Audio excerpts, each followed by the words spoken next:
بھائی یہ ملک جو ہے نا بڑا عجیب و غریب ملک ہے، وہ اندازہ لگائیں اسلام آباد ہائی کورٹ کے جج اس لیول کی شخصیت جسٹس طارق محمود جہانگیری ہوں یا جو بھی ہوں، اس وقت تو وہی ہیں، ان کی ڈگری غلط قرار دی گئی اور ان کی جو لاء کی ڈگری تھی ایل ایل بی کی وہی غلط تھی۔ جب خط لکھا گیا جامعہ کراچی کو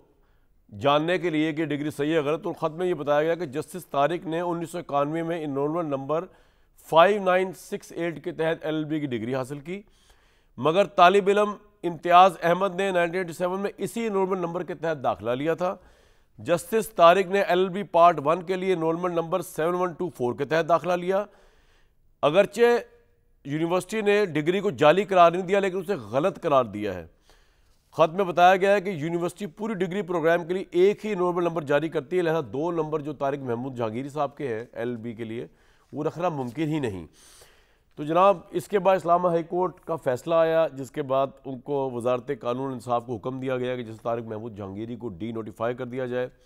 کیونکہ طارق محمود جہانگیری اپنا جواب اور تعلیمی اسناد پیش کرنے میں ناکام رہے۔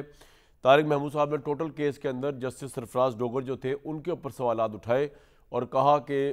وہ چاہتے ہیں کہ مجھے ہر صورت برخاست کرنا، کیونکہ وہ یہ کہہ رہے ہیں بار بار سماعت میں بقول جسٹس طارق کے جی ان پر دباؤ ہے جسٹس ڈوگر کے اوپر۔